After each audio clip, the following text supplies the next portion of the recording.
Moments before the drivers meeting here at the I-70 Speedway, Odessa, Missouri. A beautiful afternoon for an automobile race. Took time to, my old buddy Casey Shuman, track promoter, taking time to stop and visit with us. Good to see you, buddy. And first of all, the thing that comes off my head right off the top is rewind 10 years ago, even before your beautiful daughter Sawyer came into this world. Would we have ever envisioned us sitting here having a talk right now as you, the promoter of the I-70 Speedway?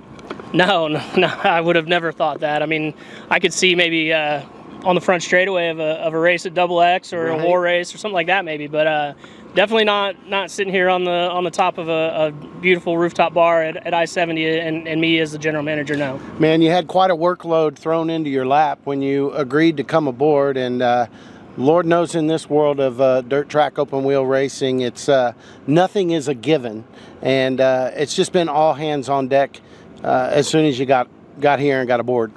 Yeah, I mean, I knew there was going to be a challenge, and it still is. I mean, we're almost 2 years into it, and there's still a lot of challenges and a lot of things we're trying to kind of dig out of that were there from a few years ago. And but it's been fun. I mean, I've always kind of accepted the challenges, and it's been a lot of fun, and it's cool to see some of these ideas that I've probably had forever, or things that I thought other people should do, or wondering why certain racetracks didn't do certain things, and now trying to put those to use and see them work is pretty cool. And you were able to see it from the other side of the fence years back when you took control of the Power I War Series.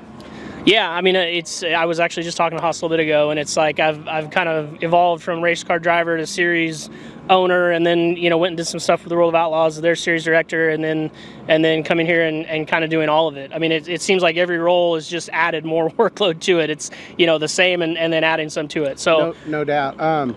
Speaking of, did a little work with the World of Outlaws series. You shocked the world when you went there because you went fender racing, took aboard with the late model series. I know that was quite an experience for you.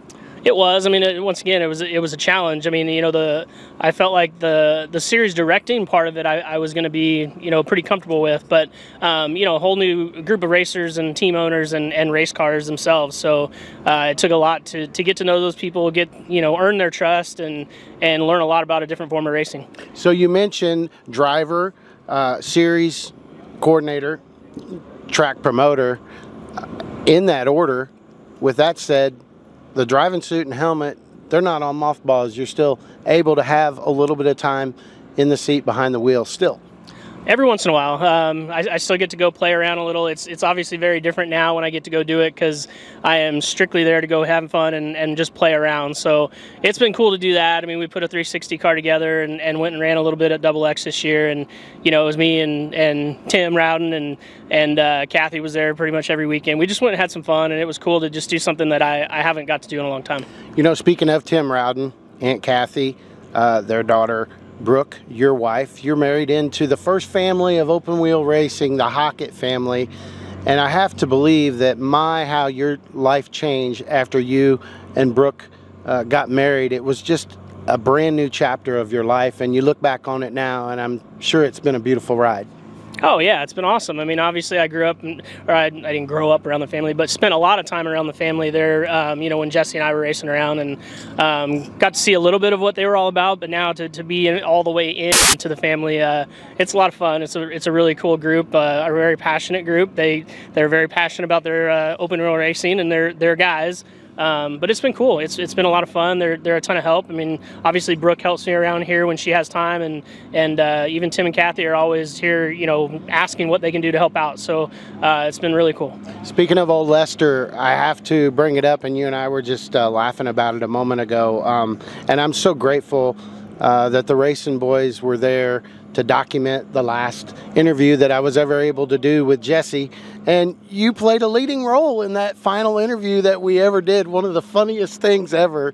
And I look back on that and I think, man, what a neat memory. I mean, we did an interview with Jesse, and while we were doing the interview, Casey thought it'd be cool to pull a little prank and sneak off on his little four-wheeler, and he hit it behind the crane about 50 yards in the background, and pretty soon he came from behind looking like a Bigfoot out from behind the tree line. memorable. I'm so glad it was documented, and I laugh every time I see that. It was cool, and it was really good because I was nowhere in the picture. Like I wasn't in the picture. I got that thing out of there and went and hit it, and it worked out perfect. Jesse turned around, didn't know where it went, so that was cool. He did not. Talked about things going on here, and it's been a workload, and you've experienced some success. There's still work to do. I've heard murmurings of some new things to come in the future, and I don't know how much you want to elaborate on that. Yeah, I mean, like I said, there's been a ton of challenges, and I think some of them we've fought off really well, and then there's some of them we're still struggling with. And I mean, it's definitely not a surprise or a shock. I mean, there's a lot of people that just aren't comfortable running half miles anymore. It's not affordable. It's hard on equipment.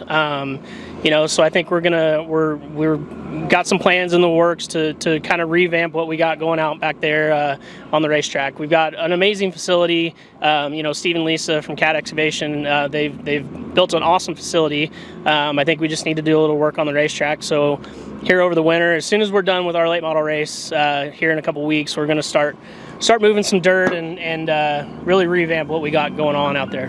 My, how funny how times have changed. 10, 15 years ago, everyone was chomping at the bit to run on a big half mile, and you can't get anybody to do it anymore. Yeah, I mean, unless it's Knoxville. I was having that conversation with my dad about it last night. It's like, you know, you'd come here when it was a 5/8 mile and people weren't worried about it, and they'd go to Eldora and they'd go to Knoxville. And I remember when I first came to Indiana and we went to Terre Haute, the Sprint Week show, and there were 72 race cars there.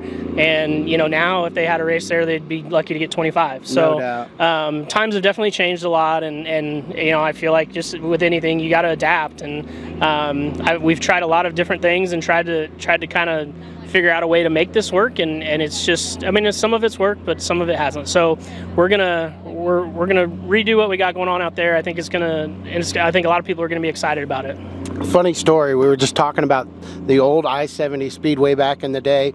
Outside of seeing dirt on Bristol Motor Speedway twice,